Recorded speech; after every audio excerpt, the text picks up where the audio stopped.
ఇప్పుడు మనం తుంగభద్ర నదీ ప్రాంతంలో నీటి వినియోగం గురించి తెలుసుకుందాం. ఒక్కసారి మీరందరూ కృష్ణా నది, తుంగభద్ర నదులను గమనించండి. తుంగభద్ర కృష్ణా నది యొక్క ఉపనది.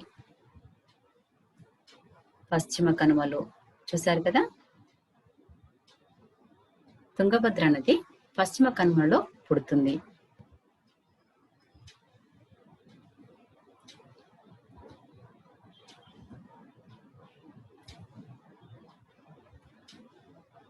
తుంగభద్ర నదీ జలాలను కర్ణాటక, తెలంగాణ మరియు ఆంధ్రప్రదేశ్ రాష్ట్రాలు పంచుకుంటున్నాయి. ఒక్కసారి మీరు భారతదేశ పటంలో ఈ 3 రాష్ట్రాలను గమనించండి. గమనించారు కదా.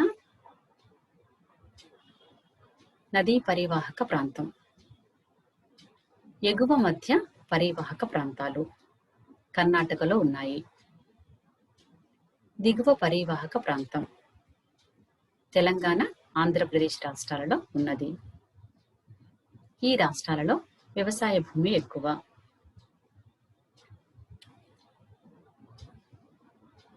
దిగువ పరివాహక ప్రాంతంలో అంటే తెలంగాణ మరియు ఆంధ్రప్రదేశ్ రాష్ట్రాలలో వర్షపాతం తక్కువ, కరువు పరిస్థితులు ఎక్కువ. కొన్ని ప్రాంతాలు వర్షపాతం మరియు భూగర్భ జలాలపై ఆధారపడుతున్నాయి.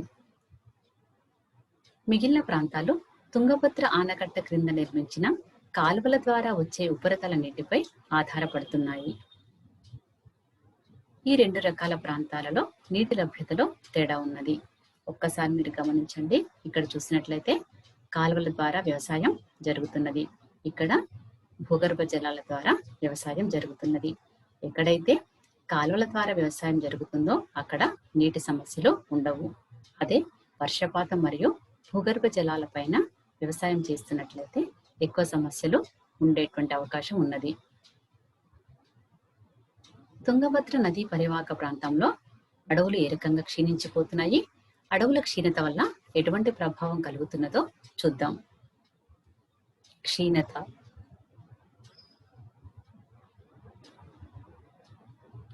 ప్రభుత్వ భూములను సాగు కోసం ఆక్రమించుకోవటం వలన సాగు భూమి పెరుగుతూ అటవీ విస్తీర్ణం తగ్గుతున్నది.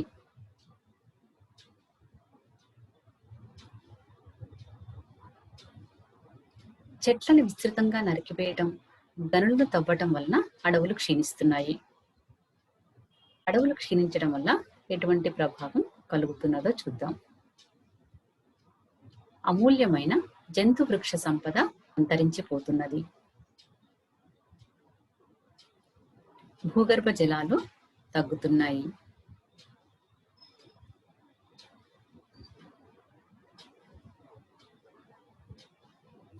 పరివాహక ప్రాంతంలో చెట్ల నరికివేత భూగర్భ జలాల తగ్గుదలకు కారణమవుతున్నది. చెట్లు ఎక్కువగా ఉన్నట్లయితే భూమి లోపలికి నీళ్లు ఇంకి భూగర్భ జలాలు పెరిగేటువంటి అవకాశం ఉంటుంది. వరదలు. చెట్లను నరికివేయటం వలన వర్షపు నీరు నేలలోకి ఇంకకుండా ఉపరితల ప్రవాహంగా ప్రవహిస్తూ అకస్మాత్తు వరదలకు కారణమవుతున్నది. ఇప్పుడు తుంగభద్ర జలాశయం నీటి నిల్వ సామర్థ్యం గురించి తెలుసుకుందాం. గత కొన్ని దశాబ్దాల నుండి తుంగభద్ర జలాశయం యొక్క నీటి నిల్వ సామర్థ్యం తగ్గుతున్నది. కుద్రేముఖులో ఇనుప ఖనిజం, శాండీరు వద్ద మ్యాంగనీస్ తవ్వకాల వల్ల ఈ జలాశయం పూడికకు గురవుతున్నది.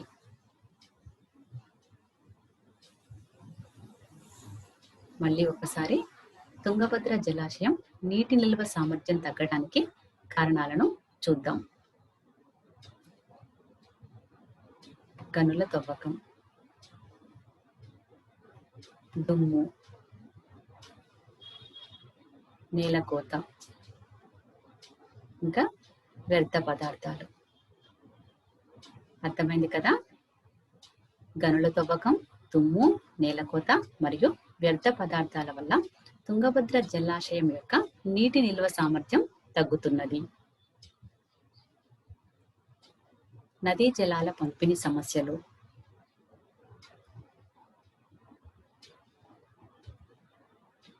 నీళ్లు ప్రవహించే వనరు. ఎగువన నిల్వ చేసినప్పుడు అది దిగువన ఉన్న వాళ్లకు అందే నీటిని ప్రభావితం చేస్తుంది.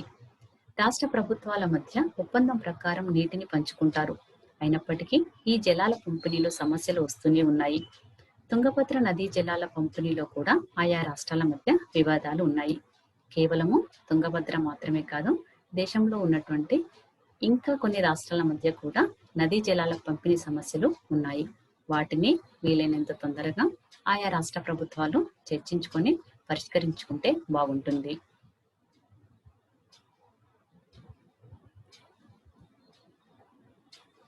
తుంగభద్ర నది ప్రవహించే రాష్ట్రాలలో సుమారు 80% జనాభా వ్యవసాయంపై ఆధారపడింది. ఈ ప్రాంతం ఆరుతడి పంటలకు ప్రసిద్ధి. ఇక్కడ వరి, జొన్న, చెరుకు, పత్తి, రాగులు వంటివి ప్రధాన పంటలు. వరి, చెరుకు పంటలకు ఎక్కువ నీళ్లు అవసరం. వ్యవసాయానికి నీళ్ల అవసరం ఎక్కువగా ఉన్నందున భూమి, సాగునీరు అందుబాటులో ఉన్న రైతులకు, అవి లేని వాళ్లకు మధ్య తీవ్ర అంతరాలు ఉన్నాయి. అందరికీ నీళ్లు అంది నీటిని సద్వినియోగం చేయాలి అంటే ఈ ప్రాంతంలో పంటల సరళిలో మార్పు రావాల్సి ఉన్నది. పరిశ్రమలు, నదీ జలాల కాలుష్యం.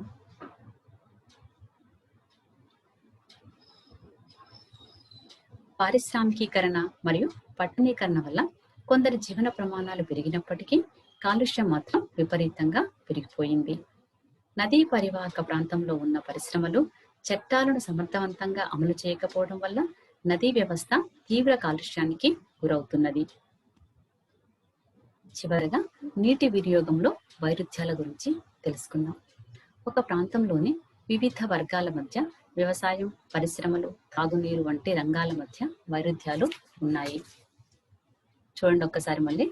ఎక్కువ భూమి ఉన్నవారికి, తక్కువ భూమి ఉన్నవారికి మధ్య, గ్రామీణ మరియు పట్టణ ప్రాంతాల ప్రజల మధ్య, వ్యవసాయ, పారిశ్రామిక రంగాల మధ్య నీటి వినియోగంలో తేడాలు ఉన్నాయి.